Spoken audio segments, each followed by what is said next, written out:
Hello जी, कैसे हो आप सभी। मैं उम्मीद करता हूँ कि आप सभी अच्छे होंगे। आज का आपका दिन बहुत ही बेहतरीन रहे, मैं इसकी दुआ करता हूँ। इसी के साथ में शुरू करते हैं आज का डिस्कशन। आज हम 21 और 22 जनवरी का डिस्कशन करेंगे। तो ये खबरों का सिलसिला शुरू करते हैं आज की पहली न्यूज़ के साथ। ऑक्सफैम रिपोर्ट है, ये रिपोर्ट जारी की जाती है। ऑक्सफैम एक संस्था है विश्व की, इसके द्वारा जारी की जाती है।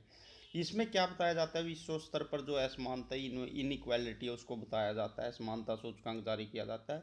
और इस बार इतनी गंदी रिपोर्ट आई है कि इतनी भयंकर रिपोर्ट आई है, इसने इसको वर्ष बोला है। वर्ष का मतलब है बदतर, बद से भी बदतर, यानी कि बहुत ही बुरी।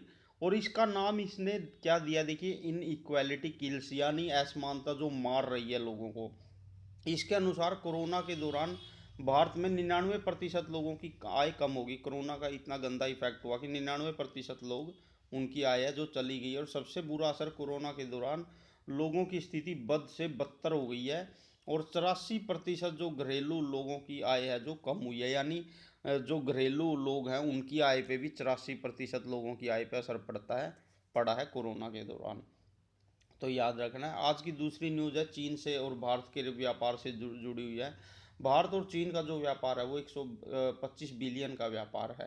और भारत को इस व्यापार में इतना ज़्यादा घाटा हो रहा है कि 100 बिलियन जो डॉलर है, 100 बिलियन डॉलर का भारत आयात करता है, यानी 100 बिलियन का डॉलर का एक्सपोर्ट करता है। कौन करता है? चाइना के द्वारा 100 बिलियन डॉलर का एक्सपोर्ट किया जाता है, यानी एक तरफा फ़ायदा ले रहा है चीन चीन। और 25 बिलियन का भारत निर्यात करता है, यानी 25 बिलियन डॉलर का निर्यात करता है भारत किसको? चीन को। तो एक तरफा फ़ायदा चीन को है। अगर 25 से 25 भी कट किया जाए तो भी 75 बिलियन का फ़ायदा हो रहा है इसको, चाइना को। तो इसी करके चाइना कभी भी भारत पर डायरेक्ट हमला नहीं करेगा, क्योंकि जब उसको बिना हमला की व्यापार में इतना फ़ायदा हो रहा है तो उसे हमला करने की ज़रूरत नहीं है। वो प्रेशर में लेने के लिए छोटे मोटे अटैक करता रहता है, पर एक्चुअल रिपोर्ट ये है कि उसे व्यापार में बहुत बड़ा फ़ायदा हो रहा है। 75 बिलियन जो विश्व के बीच बीच वाले देश हैं उनकी पूरी की पूरी अर्थव्यवस्था होती है। और चीन ये फ़ायदा सिर्फ भारत जैसे एक देश से कमा रहा है। तो देखिए कितना घाटा हो रहा है भारत को। और इस दो तरफा व्यापार में जो भारत 25 बिलियन का चीन को एक्सपोर्ट करता है उसमें भी वो कच्चा सामान करता है, यानी कि रॉ मटेरियल, समझ रहे हो। जैसे ईस्ट इंडिया कंपनी यहाँ से रॉ मटेरियल ले जाती थी और फिर तैयार माल करके ला के भारत में वापस बेचती थी, वही काम चीन द्वारा किया जा रहा है। रॉ मटेरियल वो भारत से उठाता है 25 बिलियन का और उससे सामान तैयार करता है, और फिर 100 बिलियन का भारत को सामान बेचता है, यानी एक्सपोर्ट करता है चीन अपनी तरफ से। तो इससे चीन को 75 बिलियन का फ़ायदा हो रहा है। तो ये आंकड़ा भी आपके लिए इम्पोर्टेंट है और ये न्यूज़ भी, तो दोनों ध्यान रखनी है। अब चलते हैं आज की अगली न्यूज़ पे। अभी क्या हुआ था कि पंजाब में इलेक्शन की जो डेट रखी गई थी 16 फरवरी रखी गई थी, लेकिन इस 16 फरवरी को टाल दिया गया पंजाब में इलेक्शन की डेट, क्योंकि इस दिन रविदास की जयंती होती है। जो गुरु रविदास थे या संत रविदास थे, ये मिडिवल पीरियड से जुड़े हुए भक्ति काल के संत हैं।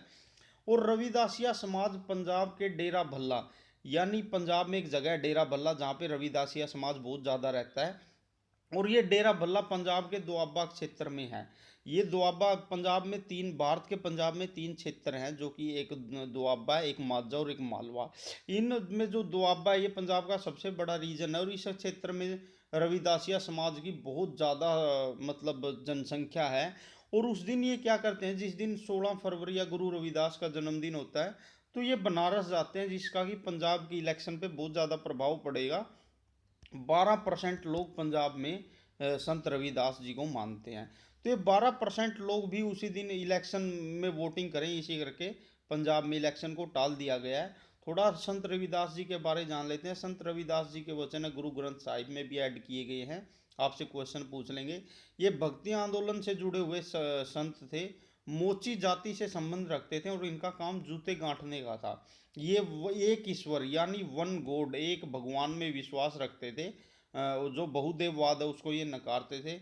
इन्होंने जाति व्यवस्था की घोर आलोचना की थी। स्त्रियों के उद्धार के लिए, भलाई के लिए इन्होंने बहुत ज़्यादा प्रवचन दिए थे, लोगों को समझाया था।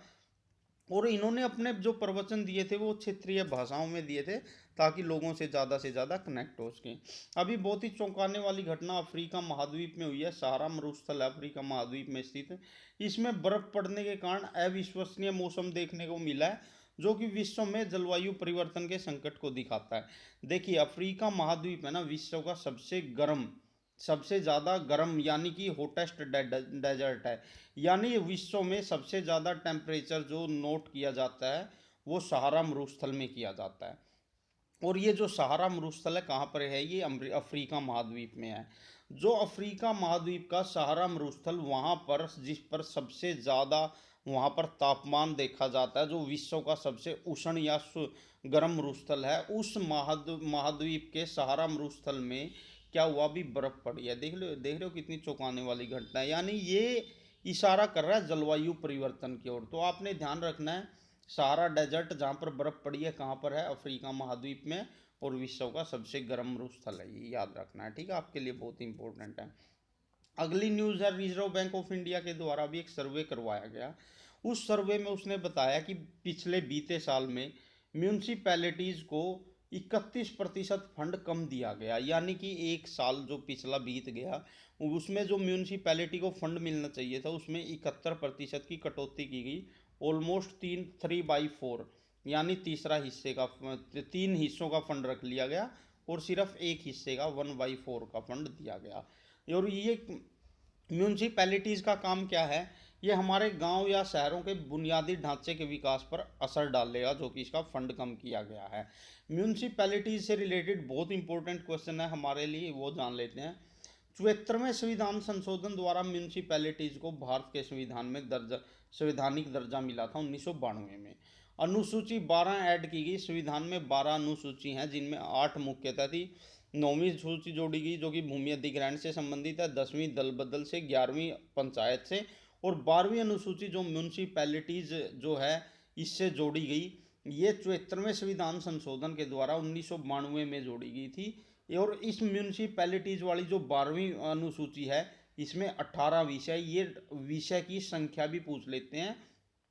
और साथ में भाग 9A को जोड़ा गया ताकि म्यूनसिपैलिटीज को या क्षेत्रीय विकास को ज़्यादा से ज़्यादा मजबूती दी जा सके। इसमें भारतीय लोकतंत्र 3 स्तरों पर फैल गया। पहले 2 स्तर पर था, 2 लेवल पर था, 2 टायर पर था, सेंट्रल लेवल, स्टेट लेवल। लेकिन म्यूनसिपैलिटी और पंचायत बनाने के बाद क्षेत्रीय स्तर पर भी लोकतंत्र फैल गया, जो कि काम म्यूनसिपैलिटी और पंचायत करेंगे। आपको पता है जो नगर निगम हो गई या नगर पालिका हो गई और ये सब म्यूनसिपैलिटी बनाई गई, म्यूनसिपल कॉरपोरेशन बनाई गई, ये इसी के बाद बनाई गई ताकि क्षेत्रीय स्तर पर कस्बों में, शहरों में विकास किया जा सके। तो जो 3 टायर सिस्टम आया ये 73वें और 74वें संविधान संशोधन के बाद ही आया। इस और एक और खास बात ध्यान में रखनी है, जो इनकी इलेक्शन करवाता है वो राज्य चुनाव आयोग करवाता है, और जो इनका फंड दिया जाता है म्यूनसिपैलिटी और ग्राम पंचायत का, ये दिया जाता है राज्य वित्त आयोग के द्वारा। तो आपने ध्यान रखना है, बहुत इंपॉर्टेंट टॉपिक है। ये कम्युनिटी से जुड़े हुए डायरेक्ट क्वेश्चन पूछ लेते हैं। आपको पता आजकल एग्जाम में बहुत आ रहे हैं। हुतई कम्युनिटी जिसका संबंध यमन से है, तो याद रखना हुतई कम्युनिटी का संबंध कहाँ पर है, यमन में है। और ये एक अलग देश की मांग कर रहे हैं, और ये इस देश की मांग करने के चक्कर में इन्होंने हिंसा सहारा लेना शुरू कर दिया है। इनके द्वारा यूएई संयुक्त अरब अमीरात में हमला किया गया। हमारे लिए और भी इम्पोर्टेंट हो जाता है क्योंकि इसमें 2 भारतीय भी मारे गए। हमारे देश की बहुत सी जनसंख्या जो मुस्लिम कम्युनिटी से ज़्यादा बिलोंग करती है, वो जो अरब वर्ल्ड है यानी कि संयुक्त अरब अमीरात है, सऊदी अरब, ये इनमें जॉब के चक्कर में जाती है, और वहाँ से वो अच्छा खासा रेमिटेंस यानी कि पैसा भी भारत को भेजती है कमा के। लेकिन कभी कभी वो हिंसा का शिकार हो जाते हैं। अभी यही हुआ है, यमन की तरफ से जो हुतई कम्युनिटी है उसने यूएई में हमला किया जिसमें जो 2 भारतीय मारे गए। और इसने वैसे भी विश्व लेवल पर भी हुतई कम्युनिटी ने अभी बहुत फितूर मचा रखा है अपनी आज़ादी के लिए और एक अलग देश की मांग के लिए। ये यमन में विद्रोह कर रहे हैं। तो आपने याद रखना, हुतई कम्युनिटी यमन से संबंध रखती है। अब चलते हैं आज की अगली न्यूज़ में। कॉमनवेल्थ ग्रेव्स कम्युनिटी, ये कॉमनवेल्थ ग्रेव्स कम्युनिटी एक संस्था है जिसका हेड क्वार्टर है मेडन हेड, इंग्लैंड में। तो आपने इसका हेड क्वार्टर ध्यान रखना है। एक कॉमनवेल्थ वो देशों का समूह है जिस पर इंग्लैंड ने कभी राज किया था। अभी ये क्या करते हैं, जो कॉमनवेल्थ ग्रेव्स कम्युनिटी है, ये इसका काम है जिन पुरुषों और महिलाओं ने प्रथम विश्व युद्ध और द्वितीय विश्व युद्ध में किसी देश की तरफ से बलिदान दिया, उनकी नाम और जगहों को चिन्हित करके विश्व स्तर पर लेकर आती है। यानी कि जो ये कॉमनवेल्थ ग्रेव्स कम्युनिटी है ना, ये इंग्लैंड ने कभी राज किया था, और इंग्लैंड के राज के लिए इंग्लैंड ने प्रथम विश्व युद्ध और द्वितीय विश्व युद्ध लड़ा था। और इंग्लैंड की तरफ से जिन जिन देशों ने उसमें अतुलनीय योगदान दिया था, उन देशों की महिलाओं को, आदमियों को और उनसे जुड़े हुए समाजों को अभी ये सम्मानित कर रहा है, जो कि कौन है, कॉमनवेल्थ ग्रेव्स कम्युनिटी है। आपने ध्यान में रखना, बहुत इंपॉर्टेंट है। और पूरे विश्व में अभी इन्होंने एक जगह खोजी खोजी है इंडिया में। इंडिया में कहाँ, कोहिमा नागालैंड में। और सिर्फ एकमात्र जगह है ये भारत की, जिसको मतलब कि इस विश्व स्तर पर अभी सम्मानित किया जाएगा। क्यों? क्योंकि इन्होंने यहाँ पे करेक्ट कर लेना, सॉरी, क्या हुआ था कि सेकंड वर्ल्ड वॉर में जो एक्सिस कंट्री थे, जर्मनी, जापान और इटली, ये एक तरफ से लड़ रहे थे। और जो सेंट्रल पावर थे, जो कि इंग्लैंड था, फ्रांस था, रूस था, या फिर यूएसए था, ये एक तरफ से लड़ रहे थे। और जो भारत जो लड़ रहा था वो इंग्लैंड की तरफ से लड़ रहा था, और उसने जो जापान को बहुत कड़ी टक्कर दी थी, कहाँ पे, कोहिमा नागालैंड में। और जो ये कोहिमा नागालैंड में जो इन्होंने टक्कर दी थी, उसी जगह को अभी चिन्हित किया है कॉमनवेल्थ ग्रेव्स कम्युनिटी ने सम्मानित करने के लिए। और ये मैं आपको बता दूं, भारत की सिर्फ एक ही जगह है जिसको द्वितीय विश्व युद्ध में इंग्लैंड का साथ देने के लिए विश्व स्तर पर सम्मानित किया जाएगा। वो कौन सी है? वो है कोहिमा नागालैंड। ठीक है, ये आपके लिए बहुत इंपॉर्टेंट है, आपने इसको ध्यान रखना है। ठीक है, तो अब चलते हैं अगली न्यूज़ पे। मॉरिशस में क्या हुआ कि विकास परियोजनाओं का उद्घाटन किया जाएगा नरेंद्र मोदी द्वारा, जो कि पीएम इंडिया के। देखिए, किसी देश में विकास परियोजनाओं का उद्घाटन उस देश के प्रधानमंत्री या राष्ट्रपति द्वारा किया जाता है, लेकिन हमारे देश का प्रधानमंत्री बाहर देश में विकास परियोजनाओं का वो भी उद्घाटन कर रहा है, तो हमारे लिए ये गर्व की बात है, और ये विश्व पटल पर छा जाता है। तो आपने इसको याद रखना, आपके लिए इम्पोर्टेंट क्वेश्चन बन जाता है, ये पूछ लेंगे किस देश में भारत के प्रधानमंत्री द्वारा विकास परियोजनाओं का उद्घाटन किया गया, तो वो किया गया मॉरिशस में। ठीक है, दूसरा ये है आज की जो अगली न्यूज़ है और जो लास्ट न्यूज़ है, भारत और जर्मनी के बीच इंडो पैसिफिक यानी हिंद प्रशांत महासागर क्षेत्र में एक दूसरे की सहायता करने के लिए एक समझौता हुआ। देखिए, जो ये इंडो पैसिफिक क्षेत्र है ना, एक तो पहली बात तो यही है, अगर किसी देश के नाम पर किसी महासागर का नाम पड़ा, वो पूरे वर्ल्ड में सिर्फ इंडिया ही है। हिंद महासागर यानी इंडियन पैसिफिक महासागर, यानी कि इंडियन ओशियन, आपने सुना होगा इंडियन ओशियन, यानी हिंद महासागर। एक तो यही कितने हमारे लिए गर्व की बात है। दूसरे, ये हिंद प्रशांत क्षेत्र में कोई भी समझौता होता है ना भारत के साथ किसी देश का, तो वो चाइना को टैकल करने के लिए किया जाता है, ताकि चाइना को बैलेंस किया जा सके और उसे उसकी औकात में रखा जा सके। और ये वर्ल्ड लेवल पर भी फेमस हो जाता है, क्योंकि आजकल चाइना की बदतमीजी पूरे वर्ल्ड लेवल पर बढ़ गई है। और जितने भी विकसित देश हैं, यूएसए, यूके, ऑस्ट्रेलिया, जर्मनी, सब इसके खिलाफ जाके भारत से समझौता कर रहे हैं, ताकि चाइना को प्रेशर में लाया जा सके। और जो अभी लेटेस्ट समझौता हुआ है वो भारत और जर्मनी के बीच हुआ है, जो कि हमारे लिए बहुत इंपॉर्टेंट है। डायरेक्ट पूछ लेंगे, लेटेस्ट समझौता चाइना को टैकल करने के लिए इंडो पैसिफिक रीजन में एक दूसरे की सहायता करने के लिए किन किन देशों को के बीच हुआ? भारत का जर्मनी के साथ हुआ, भारत और जर्मनी के बीच में हुआ है। आपके एग्ज़ाम के पॉइंट ऑफ व्यू से बहुत इंपॉर्टेंट है।